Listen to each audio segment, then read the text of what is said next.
I don't know anything about this one. I can say this. Then why did you I can say this. Only I say, I won't die for you, Naomi. Because of what you said, I should play your show. I didn't say borrow. I didn't say borrow. I didn't say borrow. I said we gave her 1.5 million. I did not say borrow. Who said you borrow now?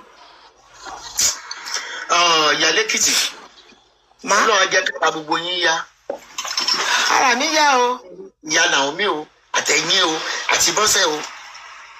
So you didn't that woman go for Bose. Ebi o bá wọn dá owó 1,500,000 mi o mọ 1,500,000. This is Bose. 1,500,000. Because why did not tell me about this money? Because I don't know about it. Who are the people donated it? Please said it by herself on the video she had 2 days ago. That she donated 1.5 for the mother. Now. And then 650 and so for the you said it by your it's a word by your mouth. It's on your YouTube. It's on your YouTube. I don't know. I don't lie. I don't know how to lie. I don't lie. I don't lie. But you calling me names and say that I get to beg you money. When you say somebody got 1.5, don't I beg you to forgive me. If I know Mama. You call me here. Mama. Disgrace. Ebi said tó wà ní ọ̀dọ̀ yín tó ń bú mi pé mi ò sọ Òyìnbó dáadáa ẹ. Èmi ò kì í ṣọmọ Òyìnbó. Ebi said ó kàn bẹ̀rẹ̀ sí ní bú mi látàárọ̀. Ọmọ Èkìtì lèmi omi ń ṣòyìnbó o. Má wọlé kí n bá ti rí kọ́mẹ́ǹtì ẹ̀mí o AB. Ebi kan báyìí ò ṣì kan. Ó lè ń bú mi. Ẹ pẹ̀lẹ́ Mr. Olóyìnbó. Tó bí wọ́n bóyìnbó ló jókòó tó ní TikTok olùsí bá táwọn ẹgbẹ́ òfin ṣiṣẹ́ lọ́fíìsì. Ẹ má dá lóhùn.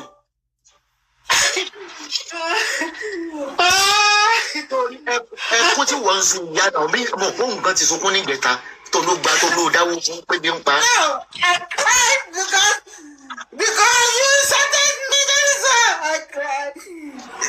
No, you said I cried. You insulted me. That is why I cried. I didn't cry because of Naomi. God forbid. She's supposed to be ashamed because she know I helped her. We helped her. It's not only me. She saw everything. Now she's lying. When we went to the police, I was giving the information. I was sending the information to her. I was sending it to her. She's lying. I told them not to lie. Fún wa ní evidence ìgbà tó ń send information sí. Anything. Mama Esabod, if you call me again, anytime I will not answer you.